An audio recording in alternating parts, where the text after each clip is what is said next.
All right, Gun Talk Hunters, hang on because today we've got Joel Hodgdon of Remington Ammo joining us to talk about a giant aoudad he took this fall. And guess what? He's talking about new ammo, the 360 Buckhammer. Oh, you're going to want to see this.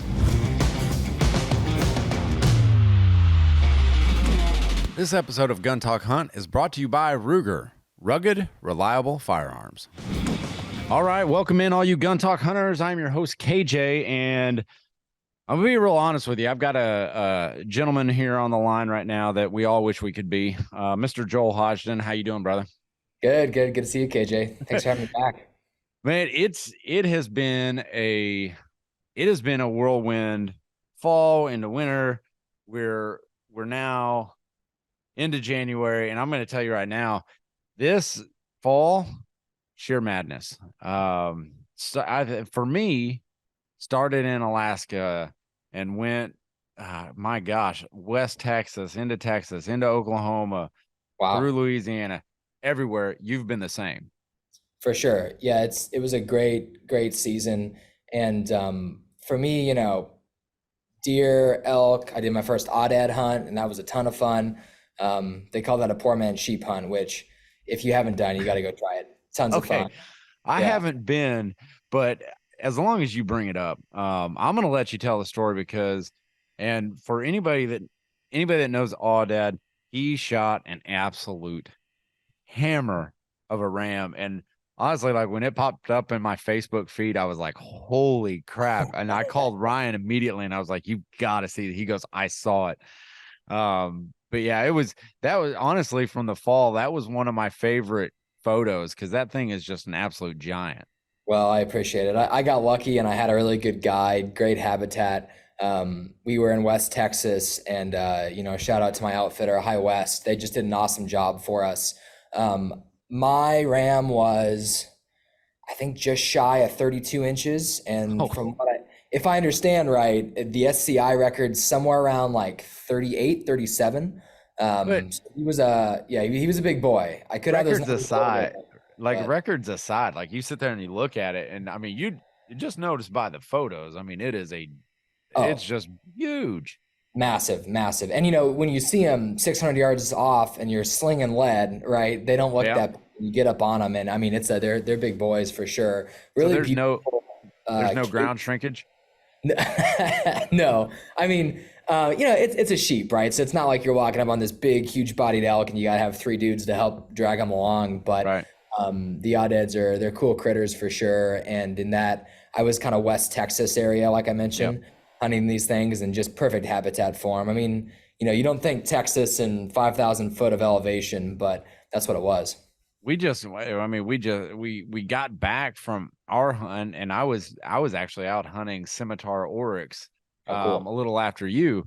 But my gosh, those are tough animals. And they had sheep in the area and we were sitting at like 4,000 feet, but all those aoudad were sitting around, I want to say they said they were like around like 7,000 feet. And you're right. In West Texas, you do not think elevation like at all, but they got some. Totally. And, I'm a Kansas guy. I'm a Flatlander originally. So take this with a grain of salt. But West Texas habitat out there, I compare that to places I've hunted, Colorado, Wyoming, Montana. Like you feel like you're in the West, right? Yeah. It's definitely a Western. I would classify as a Western hunt, but it's not. I guess it wouldn't technically be in the West. Well, walk us through like kind of the gear you were using because I really do feel like when we've compared stories and we're kind of on the same plane as what gear we were using. Totally. Yeah, I had a good setup and I worked a bit this last summer to kind of get everything dialed in and practiced up, ready to shoot, which is important, as you know all about. Oh, yeah. But I had a Seekins Havoc rifle that I took out, and Seekins Precision makes some awesome stuff. They're good folks out of Idaho. And with that Seekins rifle, it was chambered in 300 Win Mag. And then I was shooting our brand new, just released Remington Ammunition Premier Long Range, which is a really, really cool bullet. So I had a chance to test that out a little bit and did the job for sure. What was that chambered in? 300 Win Mag. 300 Win Mag. Oh man, you brought the heat. Well, what's cool about it is we were able to use it was in 308 we were using Premier in Alaska for Yes. blacktail and caribou. So that was, man, Premier long range. Give us the what behind the, or I guess the why behind the what Totally. on Premier long range. So Premier Long Range is, Remington, we've had bullets that do well. We're the classic whitetail load, right? You think core Hmm. locked. We started dipping our toe in that longer range world a couple of years ago with core lock tipped, which is still just an awesome, awesome bullet. Yeah. But core lock tipped is still a more traditional cup and core style bullet. And it's got a great, the big green Palmer tip. It's awesome. But Premier Long Range kind of takes that to the next level. So it's using a spear impact bullet, which is a bonded Okay. molecularly fused bullet. So a little more robust bullet, holds together at a little lower velocities, right? And that spear bullet also uses the slipstream tip, which is the same tip that Federal uses on bullets like Terminal Ascent. And so with that tip on it, you're going to be able to expand at a lower velocity, really a longer range shot, Yeah. right?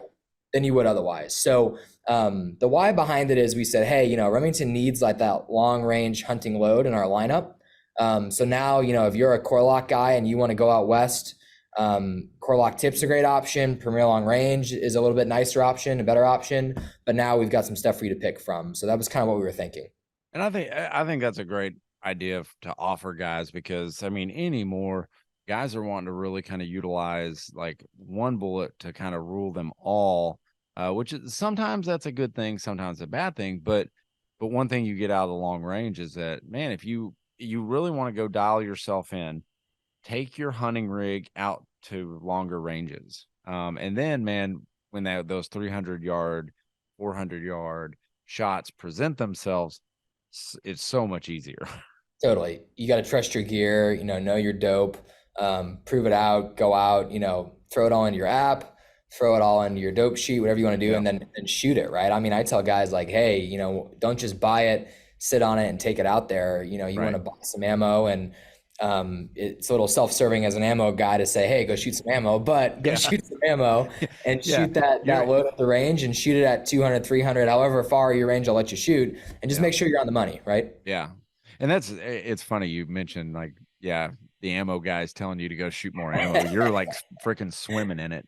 Yeah, yeah, Um, yeah. So but I but that isn't always the fact, because I mean, like, we were getting ready for Alaska, and it was like, hey, we can send you like 3 boxes. Will this do? So don't feel like, if you're out there and you're looking for this stuff and it's out of like stock still, you guys are catching up. You guys are catching up pretty quick. You guys seem to be running 24 hours a day, seven we days a are. week. Yep. And you're getting it out as fast as you can.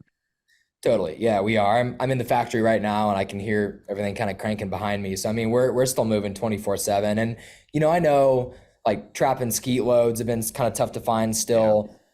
Some big game loads were a little hard to find last season, but now that we've got the core locked line cranking, we've got the core lock tipped line cranking, Yeah. Premier long range, there's plenty of offerings out there. And one cool thing too is if you can't find what you need in the store, always ask your local dealer first. But then if you're striking out, get on Remington.com, and we're selling direct these days, and you might be able to find a box or two at MSRP off our website.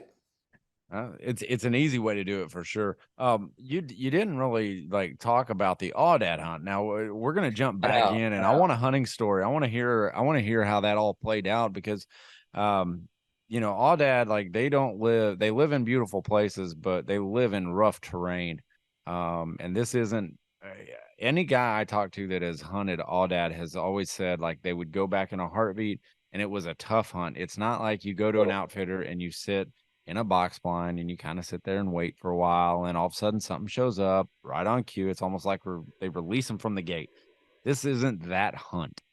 No, it was pretty tough. And again, I'm a Kansas kid, and so when I think of a Western hunt going out west, I think of boots, pounding the ground, going up Yeah. a mountain, going up a draw, a lot of glassing, right? And it was all that and more. So our aoudad hunt, typically, we were in the truck, kind of driving around parts of the ranch, getting to some high ground.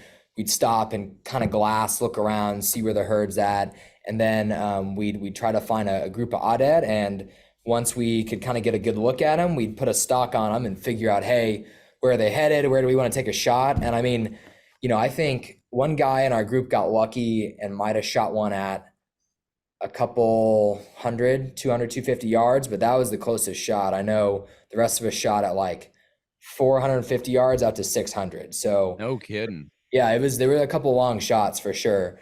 And I was the 600-yard shot, but I'll just say it took me a couple rounds to to get Hey, the guy down. So look, okay, that's nothing to be ashamed of because I took a couple shots, like two shots at 250 yards. So I choked one, happens to and everybody. dude, I readily admit it. Like that was on me, and it happens. And I don't think we should be ashamed to say that because if you hunt long enough and you take those shots, those risky shots, it could have been a slight wind gust that just caught that Oh, just right. totally. Well, not even a risky shot. It's just like there's so many variables Right. outside of your control. That animal might slightly turn a little bit as soon as you touch off the trigger. There might be everything in between your scope and where that bullet impacts. I mean, it's kind of unknown, right? I mean, there could be a ton of Yeah. stuff going on in the atmosphere, light, time of day, elevation, obviously, all that stuff you build into your scope and into your dope. Yeah. It makes a difference. So no, it's part of it, but we had some long shots and it was cool to see that bullet work kind of the way we intended it to. Yeah. And, like I said, for a guy like me, he's used to just like smoking a deer at 100 yards. This is a nice change of pace. It's a nice change of pace, but you get time on the range. You spent, and I think that, man, I always caution guys who are like, oh, I'm going to head out west. I'm going to shoot long range. Well, spend your time on the range well before. Know your dopes, know your Totally. limitations, and especially from different seated positions, whether it's seated, it's kneeling, it's standing, it's, seated, Yes. whatever shooting positions, understand your limitations. Um, Prone's always best though. I love I prone. 100% agreed. And like call your buddies, call your outfitter, whoever you're going out with, or if you can, even like a state fish and game agency, if you call the game warden that kind of covers that plot of ground, if you're going public, I mean, they'll give you a tip or two on what kind of shot you're most likely going to have to take. So Yeah. whether it's bringing sticks, making sure you got your bipod on, bringing the right bag set up, shooting off your pack, whatever that is, it's good to kind of mentally prepare Yeah. and know. And I always feel a little silly, here in Arkansas shooting at our range, and I've got, I'm at a firing line, but I'm sitting with my backpack on my stomach and I'm shooting off the top of that thing. But it Yeah. helps practice, right? Dude, you practice how you play. I mean, There you go. you played football in high school. I mean, the game. Like, Totally. like if you practice like how you want to play, like you're gonna perform well. And Yeah. that's just the same way. Um, but Yeah. yeah, man, it's You got to the practice. aoudad hunt is definitely rising on my list of hunts to do. Just because I see so much terrain that I'm like, that's the kind of stuff I want to hunt in. Totally. Um, And if you're probably putting in your time waiting on I don't know, a desert bighorn or a stone sheep or something that a little more time, a little more money to kind of get out and go yeah. do. I mean, this is a cool hunt that you That's can pick up and go get done and try out, right? Yeah, and there are free range opportunities out there. Like, so if Oh, you sure. wanted to do a DIY thing, I mean, I think New Mexico has a couple of offerings that you could do. Texas, man, Texas just doesn't have the amount of public land it takes to really pursue it. Totally. That's true. I will say Texas is big enough that, you probably have to go through an outfit, but there's enough of them out there these days that are kind of competing a little bit. And I'm not Yeah, saying it's dirt cheap by any means, but I am saying that I think there's some affordable yeah. outfitters out there that could get you and a couple buddies out I to go mean, to the hunt. High West is a good one, man. I continually hear them at the top of the list. As far as like outfitting services that just put guys on 100% like quality animals, you know? Totally. They do a really good job. And one thing I love about them too is that their owner, all their guides, they're kind of our age, right? They're younger, more active dudes, Yeah. and you're not going to get some outfitter or guide that points at the top of the mountain and says, "Well, hike on up there. I'll be down here." And no, like these guys are Good with you luck. yeah, exactly. Like, hope you brought your inhaler. Yeah. No, So, I mean they're going with you, right? They're good dudes. yeah, I've my poor guide in Texas, in West Texas. It was all like kind of low fence, free range type of deal. Yep. with back Steve Jones Backcountry Hunts. He's another good one. Okay, My cool. poor guide, man, he wasn't up there in age. I mean, he still hung with me, but at one point we had to run. And I don't think he was prepared for that. So like Hey, we ran quite a ways too. back to prep. I mean, hit the range and shoot, hit the treadmill a little bit That too, right? I mean, dude, you got I need to start hitting it again because man, I'm getting out of shape. there you go. Well, we're gonna take a real quick break. And on the other side of this, we're gonna talk a brand new product that you guys just launched. But before that, I want to talk a little bit about ballistics and the premier long range is 100% like ideal for long range, but it's also got to perform when that deer happens to step out at 100 yards. And I got a story about that right on the other side of this break. All right, we'd like to give a special shout out to our sponsor today, Ruger. Uh, I've got in my hands the Ruger American, and I think it's an undervalued, underappreciated firearm. 70-degree bolt throw. They come in a wide variety of options, even ones with a Vortex Crossfire 2 optic on it, ready to go out into the field. There's a Go Wild version. There's a compact. There's a standard. There's a Predator model. There's a Ranch and a man, I know I'm forgetting one of them. Oh, yeah, the Hunter model. But right here is just your standard Ruger American rifle, carried in the field by many people. But don't sleep on this one. American made. Ruger's doing it right. Go check out more at Ruger.com. All right, we're back with Joel Hodgdon of Remington Ammo. You guys know them, love them. They're big green. They're back. They're producing 24/7, 365 days a year. And you know what? If you want to work in the firearms industry, I guarantee you they got a spot for you. So if you really want to get into this, you love it, Please. they got you covered. Um, so let's talk a little bit ballistics and what you guys are producing. And Premier Long Range was your new one. You got some other stuff coming. You got some other stuff here I do. that is launched. But so I'm sitting there and I'm ready to take a shot, and I'm prepared for a 400 to 500-yard shot on blacktail in Alaska. I crest a hill and there's a blacktail at about 120 yards. Perfect. Eh, and it was perfect because I mean that was an easy shot because I had been preparing out at longer ranges. I would go out to 600-700 yards shooting a 270 Winchester. And I will tell you this right now, it performs. I mean, it lit that deer up, dropped it in its tracks, and it was dead before it hit the ground. So, talk a little bit about ballistics and the importance to ensure success at close and long range with the Premier Long Range. Totally. So, and that success you're talking about at shorter ranges and longer ranges, that's one of our qualifications we had to roll out this bullet. And Spear's been building this bullet for a few years now, and they do a really good job. But sometimes when you have a bonded bullet, or a monolithic, like a all copper bullet, Yeah. I know guilty of this at times too. They might do really, really well at further ranges because that's what they're designed to go do. But when you have that antelope, that blacktail, that whitetail walk out at 50 yards, you got to make sure that bullet's still going to put that animal down and expand reliably, excuse me, at a higher rate of speed and a little bit closer to you. So, I think the Spear Impact bullet, just because that bonded construction does a good job with that expansion. And then because of that slipstream polymer tip, if you look at it closely, actually has a couple of holes in it. And so it's designed that when you impact on an animal, that tip shears off and it helps fill that cavity up and expand that bullet to where it needs to be a little bit quicker. Now, again, that's going to help you at a lower velocity further out, and that's actually going to help you at a higher velocity close up. So great bullet. It's kind of an all-range bullet. I'd compare it to like another bonded tip bullet, like a Swift Sirocco is a good example, kind of in that same family. Yeah. So shot placement. Let's talk a little bit about shot placement at those closer ranges, because a lot of soft tissue guys are going right behind in their shoulder. There's some soft tissue unless they catch a rib or something like that. Yep.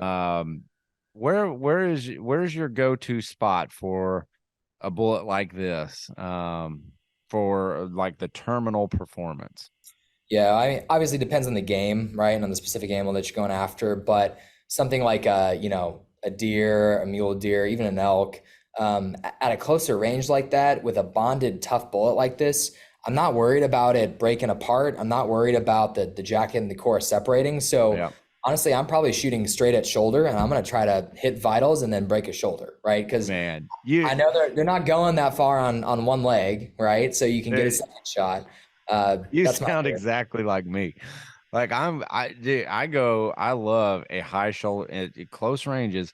Dude, Yep. a high shoulder shot is very tough to beat because it breaks them down quick.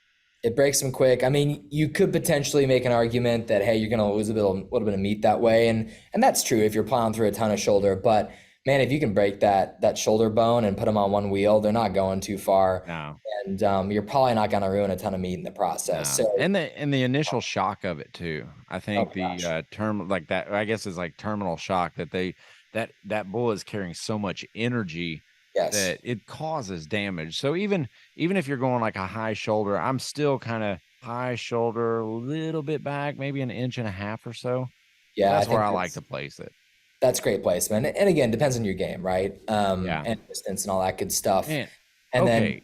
you know, So talking about like depending on which animal. So when hunting scimitar oryx, I forgot I had shot one like 10 to 12 years ago.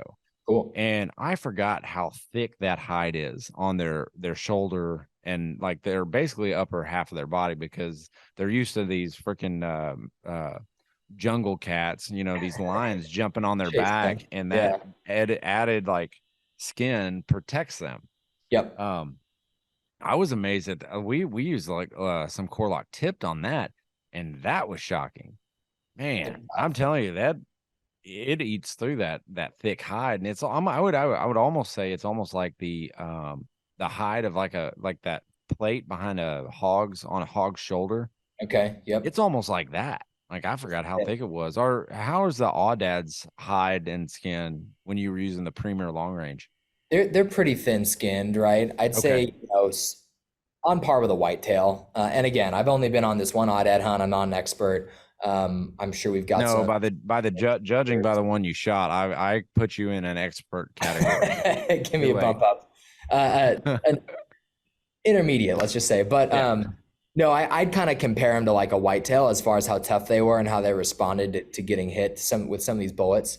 Okay. Um, so I think, at that further range, I was glad I had that bonded bullet with a polymer tip on it.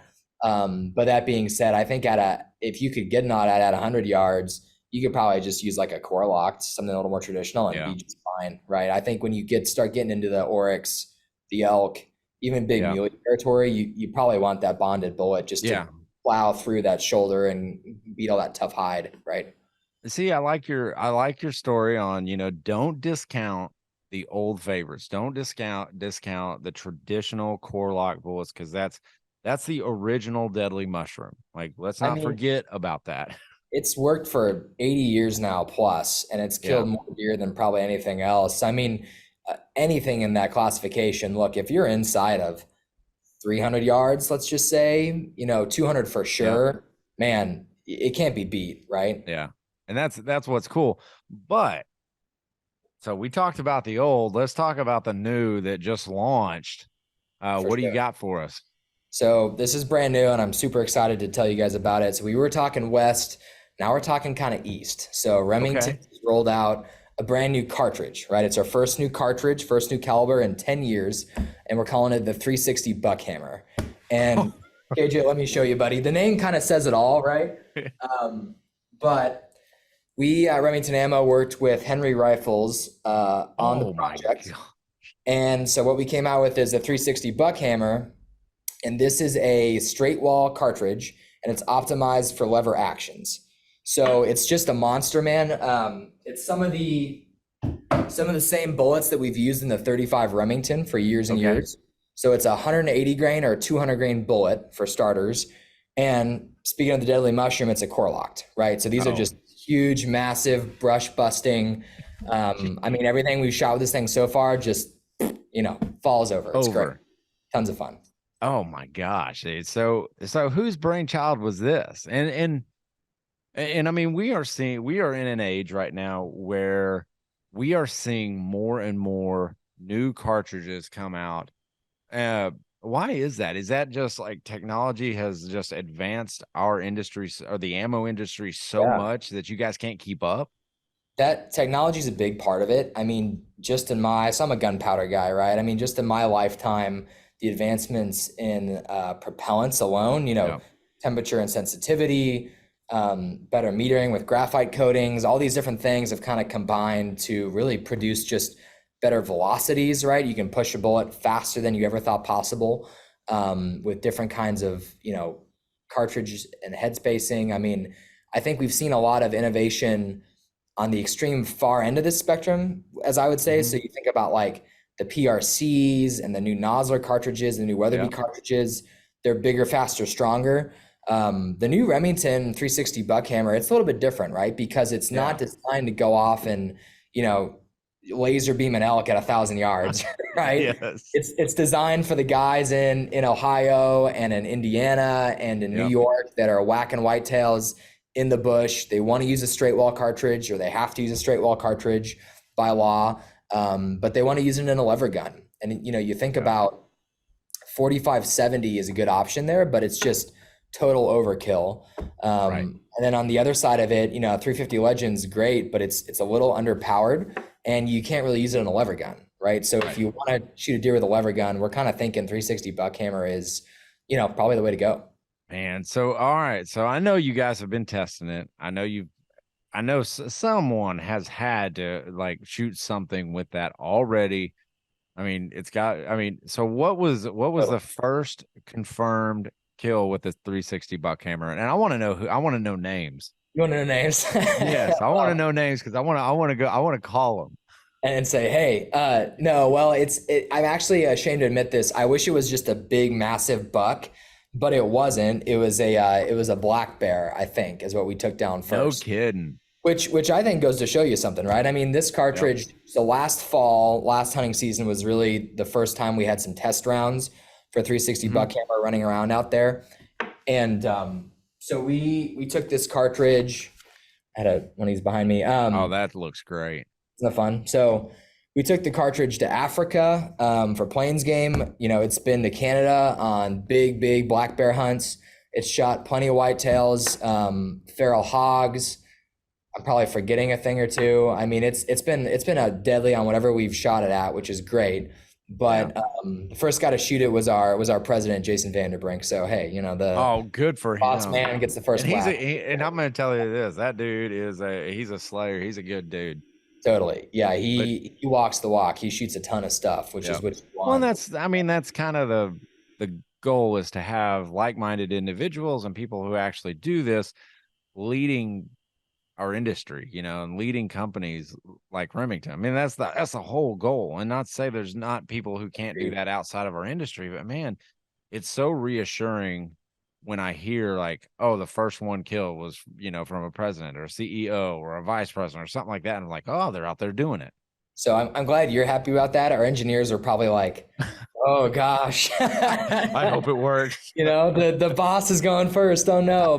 But the cartridge worked exactly how we wanted to work it. And it's been really fun partnering with Henry Rifles on this deal. They put out some bad rifles. I think they've got 4 different lever guns and then a straight wall. Or, I'm sorry, it's all straight wall. They've got Yeah, three it's all lever guns and then one single shot rifle too. really. Ah, see, that's cool. And Henry does just such neat stuff. And that's, For man, sure. if you're going after a lever gun company, man, you always have to think, either a Henry, you're like, Henry's the first thing that comes to my mind, but then you got Marlin and Oh, my for sure. gosh, I'm telling you, they do some phenomenal stuff. Um, well, And man, the man, lever gun's kind of coming back these days, right? you can't get them now. Yeah. Like, and I'm sitting on like a 3240 old Winchester, which is funny. It's never been shot, because I can't find ammo for it. So, That's I fair. mean, that's the whole thing Yeah, yeah. is I've got this, like, it couldn't have been a 3030 or a 4570, which I could find ammo for. It's like an off the wall cartridge. It's cool to have. Yeah. Oh yeah, it's cool to have. It's fun. It's like an old John Wayne Yeah. commemorative rifle that my dad traded for a boat. Like, so No, I that's remember the rifle. I don't remember the boat. Well, you get a little more use out of that, I'd say. So Exactly. Yeah, it holds a little bit more clout to it right now, especially totally. since it's a lever gun. Yeah, Um, the old lever guns, new lever guns, just a ton of fun. And I think East Coast, whitetail hunting, I'm thinking lever gun, right? In the big oh yeah, Northwoods with the snow and deer camp and all that. And so I think 360 Buckhammer is just going to be super fun, and I'm excited to see what everybody thinks about it. And yeah. Well, hopefully, did you name it? I won't say I named it. We kind of had a group decision, right? I mean, a new cartridge is a big deal. We don't, Oh yeah. so we kind of got together. The story behind that one is nobody ever believes me when I tell them this, but it's true. I swear. Uh, we have an engineer here at Remington Ammunition, and his name is Rick Buckmaster. Swear to Oh gosh, my Buckmaster. And gosh. he's an engineer. Like he was destined to be an ammo engineer. And So he's definitely not a hunter. Or no, you're going to tell no, me that, right? no. He He's shoots tons only of an upland bird hunter. ducks only. Yeah. But Rick's an awesome guy, and he's been here for decades at Remington, working on all kinds of new cartridges and ammunition. And this project has been kind of his brainchild. And so, we wanted to name it the 360 Buckmaster, but we Yeah. figured, certain media figures would be a little upset about that. Fair enough. Yeah. Yeah, So that's fair. hey, let's call it like it is. Let's just say exactly what it does. And so it's the 360 Buckhammer. I love it. I mean, that's going to catch a lot of eyes too. And I can't wait to shoot it, man. It's fun. Yep. It feels like a 30-30. So the parent case Oh, is 30-30. And so we just basically took that, necked in mhm. cartridge and then popped out the wall, made it a straight wall. So, it shoots a lot like a 30-30 to me. Velocity, drop, muzzle energy, Yeah. even recoil is all very, very similar. And so if you like shooting a 30-30, you're gonna like the 360 Buckhammer. And then if you have to shoot a straight wall, right? If by Yeah. law you want to take that out, and you're going away from the muzzle loader, you're going away from the slug gun, 360 Buckhammer is kind of for those folks too. Dude, that's awesome, man. I appreciate you jumping on here and talking about it because I know you're a busy guy, especially this time of year. Hey, talking ammo, talking Talking hunts. gear, yeah, I love it. This is fun. This is not work. Yeah. So Well, thank you. awesome, man. Joel Hodgdon, Remington Ammo, 360 Buckhammer. If you're out there, I'm gonna tell you this right now. Um, you've got to come watch the podcast because he shows it off. He shows the Henry rifle. You've got to come over to our Facebook, YouTube pages, all that good stuff to see it. And as always, you guys, man, like, subscribe, ring the bell, whatever you got to do. If you're listening to this on podcast, if you're sitting there with your headphones in at the gym, whatever you're doing, driving down the road, make sure you go comment, leave us a comment, and we'll get to it as soon as possible. But as always, keep those muzzles pointed in a safe direction and always be on the hunt.